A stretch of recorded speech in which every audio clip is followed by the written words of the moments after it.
আসসালামু আলাইকুম। তো আশা করি তোমরা সবাই ভালো আছো। তো এখন আমরা নবম শ্রেণী ইসলাম শিক্ষার যে সমাধানটা সেটা নিয়ে এসেছি। কাজ একের সমাধান নিয়ে এসেছি। পর্যায়ক্রমে আমি সবগুলো কাজের সমাধান দিব। তো দেখি আমরা কাজ একে আমাদের কি বলা হয়েছে, যে তুমি যে এলাকা বা অঞ্চলে বসবাস করো সেই এলাকার বিভিন্ন সমস্যা বা চ্যালেঞ্জগুলো যেমন সামাজিক সমস্যা সেগুলো তালিকা করো, এবং তোমার বন্ধু যেগুলো খুঁজে পেলো যে সমস্যাগুলো সেগুলো লিখবা। এবং তোমার প্রথম বন্ধু আমি যা খুঁজে পেলাম তুমি যা খুঁজে পেলা সেগুলো লিখবা। তোমার প্রথম বন্ধু যা খুঁজে পেলো সেগুলো লিখবা। এরপর তোমার একজন সহপাঠীর কাছ থেকে জেনে নাও সে কি কি চ্যালেঞ্জ বা খুঁজে পেলো। তার মোট কথা হচ্ছে, আর আরেকটা কথা বলে রাখি, আমি তোমাদের শুধু এগুলো দিবেও না সলিউশন, পাশাপাশি বুঝিয়ে দেবো যাতে পরীক্ষা হলে তোমরা নিজেদের মতো করে লিখে আসতে পারো। তো প্রথমে দেখো, একটা সামাজিক সমস্যা নিয়ে আলোচনা করবা, সামাজিক সমস্যাগুলো তালিকা করবা। তুমি যেই সামাজিক সমস্যাগুলো তোমার এলাকায় খুঁজে পাও সেগুলো তালিকা করবা। তোমার বন্ধু যে সামাজিক সমস্যাগুলো খুঁজে পায় তোমার এলাকায় সেগুলো তালিকা করবা। তো দেখি তুমি যেই সমস্যাগুলো খুঁজে পাইছো, যেমন তুমি খুঁজে পাইছো গরিমা, আর তোমার বন্ধু খুঁজে পাইলো তেমন তার সামাজিক সমস্যার মধ্যে বেকারত্ব। এখন হুবহু যে এই সমস্যাগুলো লিখতে হবে এরকম কোনো কথা না। তুমি তোমার মন মতো বিভিন্ন সমস্যা লিখতে পারো। যেমন এখানে বলছে অশিক্ষা, আর তুমি লিখছো কি, তোমার বন্ধু লিখছে কি পরিবেশ দূষণ, তুমি লিখছো অপরাধ, তোমার বন্ধু লিখছে কি পরিবার ভেঙে যাওয়া। আবার তুমি লিখতে পারো যৌতুক, কি যে বাল্য বিবাহ। তো এরকম লিখতে পারো। তো এখানে বিভিন্ন সমস্যাগুলো দেওয়া আছে, তোমরা এখান থেকে পড়ে নিবে, এগুলো বোঝানোর কিছুই নাই। আমি আবারও বলি, হুবহু যে আমার এইরকমই দেওয়া লাগবে এরকম কোনো কথা না। তুমি তোমার মন মতো যেই সমস্যাগুলো খুঁজে পাও চিন্তা করে দেখো, অন্য সমস্যা তো তুমি পাইতে পারো, তো সেগুলো লিখতে পারো। তো তারপরে আমি এগুলো লিখে দিলাম। তো এখানে এই সমস্যাগুলো লিখবা। তো এটা ছিল আমাদের কাজ একের সমাধান। তো এই ছিল আমাদের কাজ একের সমাধান। তারপরে দেখবো আমরা কাজ দুইয়ের সমাধান, যে সমাধানযোগ্য সমস্যা নির্বাচন ও পরিকল্পনা প্রণয়ন। তোমরা এলাকার বিভিন্ন সামাজিক সমস্যা খুঁজে পেয়েছো, তার অবশ্যই খুঁজে পেয়েছো যে বিভিন্ন সমস্যাগুলোর নাম লিখলেন ওখানে। আচ্ছা, এবার চারজন সহপাঠী আলোচনা করে কাজ একের তালিকা হতে একটি সমস্যা নির্বাচন করো, যে সমস্যাটি সমাধান করা তোমাদের পক্ষে সম্ভব হবে। তার কাজ একে তোমরা কতগুলো সমস্যা পাইছো, তোমার বন্ধু কতগুলো পাইছে, তুমি কতগুলো পাইছো, সেখান থেকে একটা সমস্যা নাও এবং সেটা সমাধান করো, এবং যেই সমস্যাটা সমাধান করা তোমাদের পক্ষে কি সম্ভব। তো সমস্যাটি নির্বাচনের পক্ষে এককভাবে তোমার যুক্তি তুলে ধরো। তো এই ছিল আমাদের প্রশ্নটা। তো দেখো এখানে সামাজিক গুরুত্ব লেখছে আর ধর্মীয় গুরুত্ব।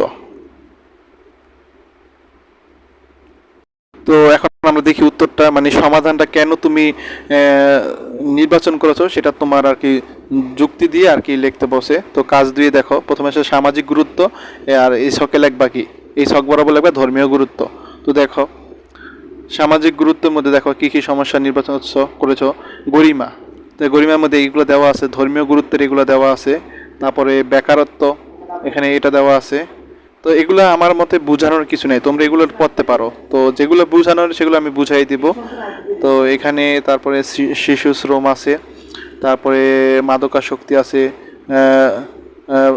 ভ্রষ্টাচার আছে, তারপরে ধর্মীয় গোঁড়ামি। তো এটা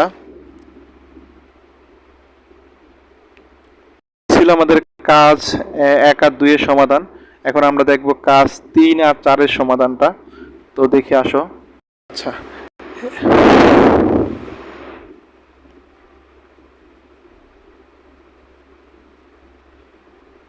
দেখো এখন দেখবো আমরা কাজ তিনের সমাধানটা।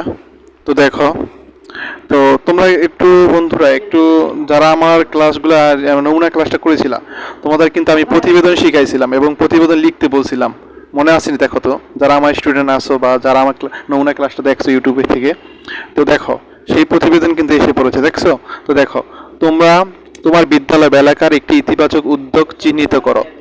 ইসলামের নির্দেশনা, বিধিবিধান, রীতিনীতি ইত্যাদির আলোকে ইতিবাচক উদ্যোগটি স্বরূপ ও উদ্যোগের গ্রহণের কারণ ও ফলাফল বিশ্লেষণ করে একটি প্রতিবেদন লেখো।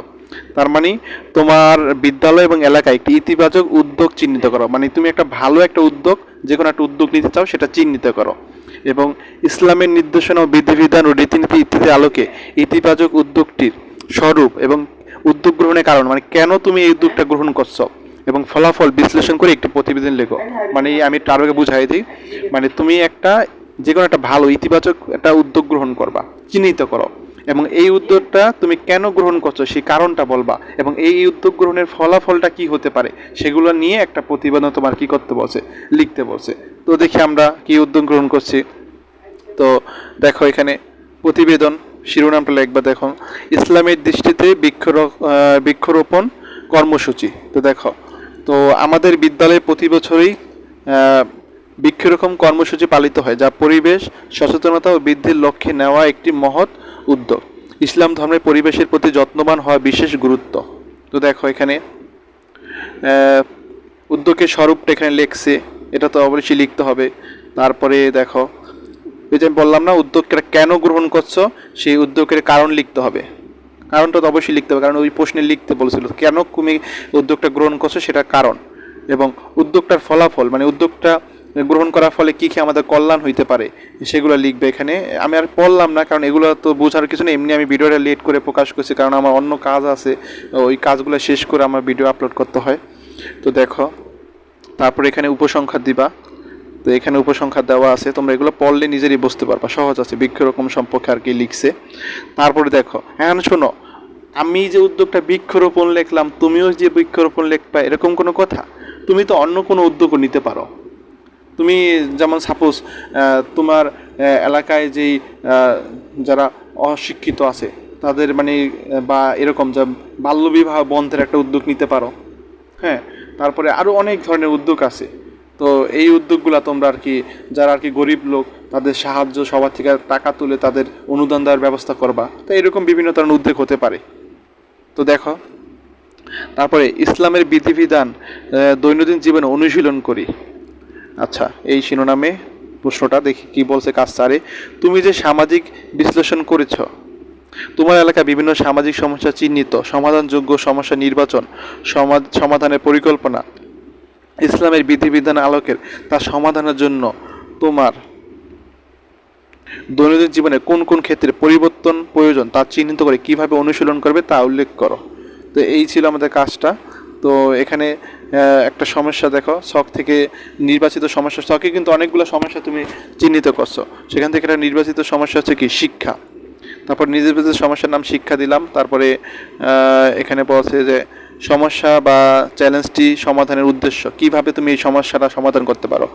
বলছে সকলের জন্য শিক্ষার সুযোগ নিশ্চিত করা, শিক্ষার মান উন্নত করা, দক্ষ জ্ঞানী জনগোষ্ঠীকে তৈরি করা। তারপরে সময় লাগতে পারে কয় মাস, কয় মাস অথবা দিন, 5 থেকে 10 বছর দীর্ঘমেয়াদী। তারপরে কার কার সহায়তা প্রয়োজন এই সমস্যাটা সমাধানের জন্য, যে সরকারের প্রয়োজন, শিক্ষা প্রতিষ্ঠানের প্রতি শিক্ষকদের, অভিভাবকদের এবং সকল স্তরের মানুষের প্রয়োজন। তারপরে এখানে বলছে স্ব দায়িত্ব বন্টন, এখানে কার কোন দায়িত্ব করা লাগবে সেটা আর কি বলছে এখানে।